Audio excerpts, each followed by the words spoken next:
Bismillahirrahmanirrahim. Assalamu alaikum, dear students of class first year. Dear students, as we have started chapter number 5, variety of the life, in which you have learned about the classification of living organisms. What is classification? In which we classify the living organisms, and also you have learned the need and basis of the biological classification. Now we are going to start another topic in which you will learn that how the living organisms are classified on the basis of the homology, biology, catalology, cytology, and also the genetics. Okay, so number one is homology. Now what is homology? As you know that the homo means same and logy means study. So the living organisms are placed into the particular group, have the many fundamental structures, same fundamental structures. As you know that so many living organisms that contain the similar structures, so they are placed into this group, that is homology. Okay, so homology में हम study करते हैं उन animals को जो कि जिनकी जो बोन्स की या जिनकी बॉडी की जो स्ट्रक्चर होती है वो क्या होती है, सेम होती है. ठीक है, सो एनिमल्स जो होते हैं हमारे पास जो कि स्ट्रक्चर में सेम हो और फंक्शनली डिफरेंट हो, तो उनको हम स्टडी करते हैं, उसको उनके क्या बोलते हैं, होमोलॉजी. ठीक है, यानी कि ये सारे जितने भी अभी मैं आपको एनिमल्स के एग्जांपल बताऊंगी, इनकी जो बॉडी की स्ट्रक्चर होती है वो क्या होती है, सेम होती है. ठीक है, अगर हम इनकी बॉडी के इंटरनल स्ट्रक्चर को देखेंगे तो उनकी कंपोजिशन अंदर से क्या होती है, सेम होती है. जैसे कि हम एग्जांपल लेते हैं यहाँ पे किसका, फ्लिपर ऑफ वेल का. ठीक है, वेल का फ्लिपर हो गया. ठीक है, वेल का फ्लिपर बेसिकली ये यूज़ होता है किसके लिए, स्विमिंग के लिए. ठीक है, विंग हो गई किसकी, बैट की. बैट क्या करता है, अपनी विंग से उड़ता है. ठीक है, कैट की फोर लिम्ब हो गई. कैट अपनी फोर लिम्ब से क्या करती है, वॉक करती है. आर्म की मैन की जो आर्म है, मैन क्या करता है, अपने आर्म्स के ज़रिए ग्रेस्प करता है, यानी कि कोई भी काम पर बढ़े. अब आपको पता है कि ये सारे जो है वो हमें क्या होते हैं कि नज़र में सेम आते हैं. ठीक है, नज़र में सेम नहीं आते, बट उनके जो फंक्शन है वो क्या है, ये सारे जो है इनके फंक्शन क्या है, डिफरेंट है. पर अगर हम इनकी इंटरनल स्ट्रक्चर है वो देखेंगे तो वो सारे क्या होते हैं, ये डिफरेंट होते हैं. ठीक है, अब हम इनको एग्जामाइन करें इनकी इंटरनल स्ट्रक्चर को.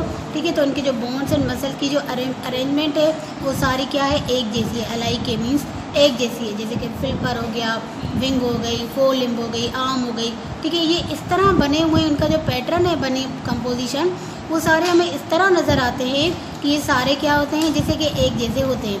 पर इवोल्यूशन के बाद हमें पता चलता है कि इनमें क्या आ गया, डिफरेंस आ गया. इवोल्यूशन क्या होती है, जिस ग्रेजुअली चेंजेस होती है उनको हम बोलते हैं इवोल्यूशन. ठीक है, अब आप देखें कि ये सारे जो है ये क्या है, मॉडिफाइड है. मॉडिफाइड का मतलब क्या होता है कि ये चेंज है. ठीक है, क्यों, क्योंकि इनका एनवायरनमेंट जैसे चेंज हुआ तो ये सब में क्या आ गई, मॉडिफिकेशन आ गई, यानी कि क्या आ गई, चेंजेस आ गई.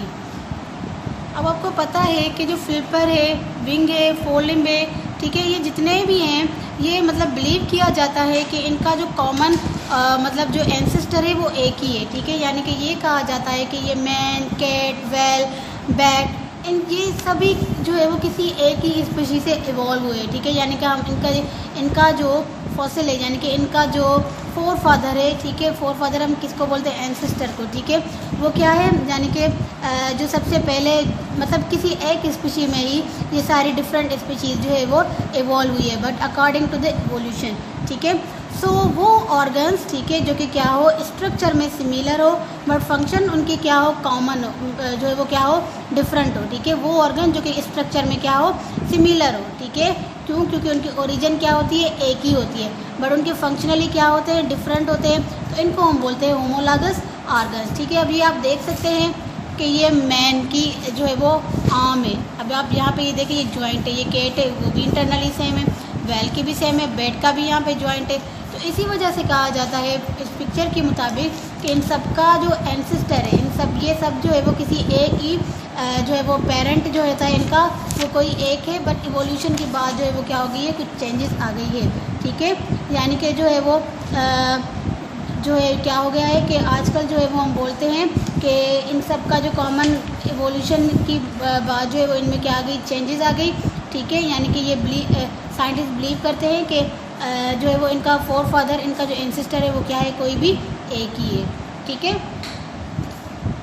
ओके, नंबर सेकंड है बायोकेमिस्ट्री. ठीक है, अब इनको हम क्यों पढ़ते हैं, होमोलॉजी को, बायोकेमिस्ट्री को, साइटोलॉजी को, ताकि हमें पता चल सके कि इन सब की कॉमन ओरिजिन कौन सी है। ठीक है, होमोलॉजी के ज़रिए पता चलता है कि इन सब का जो फोर फादर है, इन सब का जो एंसेस्टर है, पेरेंट है, वो क्या है, एक ही है। ठीक है, बायोकेमिस्ट्री के में हम पढ़ते हैं इनकी केमिकल कंपोजिशन को। ठीक है, केमिकल कंस्ट्रक्शन इनकी जो है वो कॉन्स्टिट्यूशन जो है वो हम इनका स्टडी करते हैं। ठीक है, कुछ हमारे पास इम्पॉसिबल होता है कि जो है वो हम किसी ऑर्गेनिज्म पे कुछ ऐसे सिमिलर होते हैं, ठीक है, जिनको हम जो है वो क्या करते हैं, क्लासीफाई नहीं कर पाते हैं। ठीक है, क्योंकि वो क्या होते हैं, बिल्कुल शक्ल में एक जैसे होते हैं। ठीक है, फिर हम क्या करते हैं, उनके केमिकल्स को स्टडी करते हैं। ठीक है, जैसे कि हम बैक्टीरिया की एग्जांपल लेते हैं कि ये जो बैक्टीरिया है क्या है, यूज़फुल है बहुत ही। ठीक है, नुकसान भी होते हैं, ज़ाहिर बात है।